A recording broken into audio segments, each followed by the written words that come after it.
ज़रूरी है। तो इन्वेस्टमेंट करना ज़रूरी ही क्यों है, सबसे पहला पॉइंट तो ये आता है। तो जैसे कि हम लोग देख सकते हैं basic of stock market, why investment is important. जैसे इसमें हम लोग इजी करने के लिए कुछ अजम्पशन मान के चलते हैं, कुछ चीज़ें हम लोग मान के चलते हैं कि ऐसा होगा, और एक जनरल केस को हम लोग मान के चलते हैं।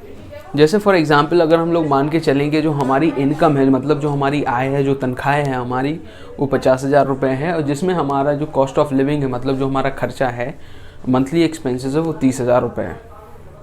और इट में वेरीज टू पर्सन, लेकिन वही हम कह रहे हैं, हम मान के चलते हैं 30,000 रुपये खर्चा है, 20,000 रुपये हमने अपने सेव कर लिए, कैश में बचा के रख लिए।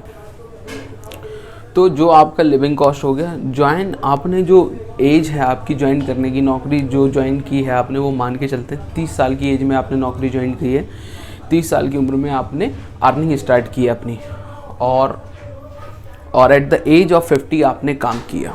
तो आपने लगभग 20 साल काम कर लिया, और इसके पास जो आपकी सेविंग्स हैं, उसमें वो सेविंग्स जो आपके पास बची हैं, वो सेविंग्स आपके पास आई है 1.7 करोड़ एट सेम टाइम। अगर आप उसी समय 1.7 करोड़ की जो आपके पास retirement, at the time of retirement जो सेविंग आपने की है, वो आपके पास 1.7 करोड़ की है। अगर हम लोग मान के चलते हैं जो आपका एक्सपेंसेस पहले चल रहे थे 30,000 रुपये प्रति महीना, तो उसके हिसाब से आप अपना इतना पैसा 8 साल में खर्च कर लेंगे। उसके बाद आप क्या करेंगे, उसके बाद अब आप क्या करेंगे। तो यहाँ पे जो इम्पोर्टेंस है इन्वेस्टमेंट की, वो यहाँ पे आती है। अब हम कुछ केसेस मान के चलते हैं, कुछ केसेस फिर से हम अज्यूम कर लेते हैं। मान के चलिए कि ये जो है आपका इन्वेस्टमेंट है, 8% का इन्वेस्टमेंट है, 8% का रेट ऑफ रिटर्न है आपका, 8% के हिसाब से आपका रेट ऑफ रिटर्न है, और 10% का इन्फ्लेशन है। तो अगर आप 8% का रिटर्न है आपका, तो आप लॉस में हैं। अगर आपको ज़्यादा रिटर्न चाहिए, आपको प्रॉफिटेबिलिटी बना के रखनी है, तो आपको 12%, 15%, अगर 12-15% तक तो आपको पहुंचना पड़ेगा। तो ये कहाँ पे आप इन्वेस्ट कर सकते हैं, इस चीज़ को हम समझते हैं। तो जो जनरल केसेस में चीज़ें होती हैं, वो जनरली जो इन्वेस्ट करने वाली बात होती है, वो इन्वेस्ट करना लोग पसंद करते हैं, वो करना पसंद करते हैं एफडीज़ में, बॉन्ड्स में issued by government of India, और गवर्नमेंट रिलेटेड एजेंसीज और कॉर्पोरेट बॉन्ड्स।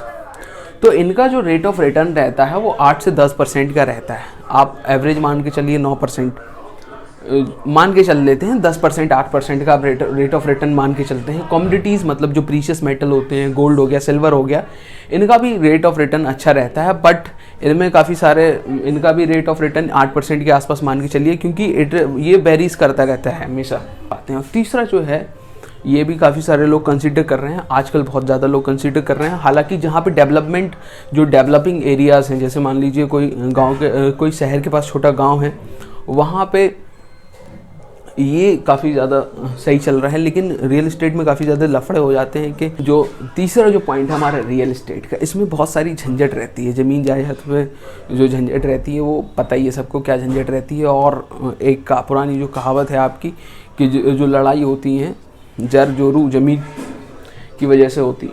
अब जो हमारा चौथा पॉइंट है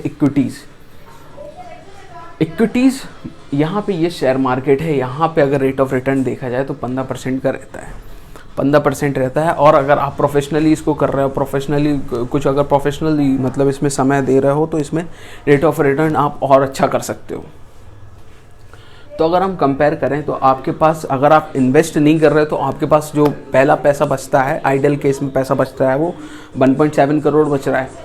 और दूसरा, जब हमने एफडीज़ वगैरह में इन्वेस्ट किया, उसमें 8 और 10% के बीच में रिटर्न आया 9% का, तो उसमें हमारे पास जो अमाउंट है वो 3.3 करोड़ बच रहा है।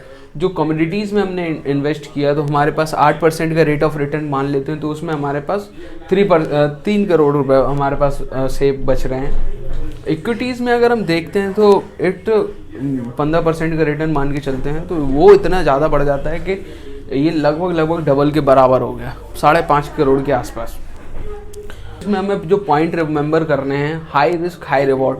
जो इक्विटी में है, जो शेयर मार्केट में आपकी जो जो इक्विटी है, जो शेयर मार्केट है, उसमें आपका रेट ऑफ रिटर्न बढ़ के 15 से 20% भी हो सकता है। डिपेंड करता है कि आप कितना रिस्क लेना चाहते हो। अब लेकिन यहाँ पे जो पॉइंट नोट करने वाला है वो ये है कि आपका जो इन्फ्लेशन रेट है वो 10% का है, और अगर आपका जो पैसा है वो 9% के रेट से ग्रोथ हो रहा है तो आप लॉस में ही हैं। करेंगे, अगर आपको वीडियो अच्छा लगा तो भाई लाइक कर लें, शेयर कर लें, सब्सक्राइब करें। Thank you very much.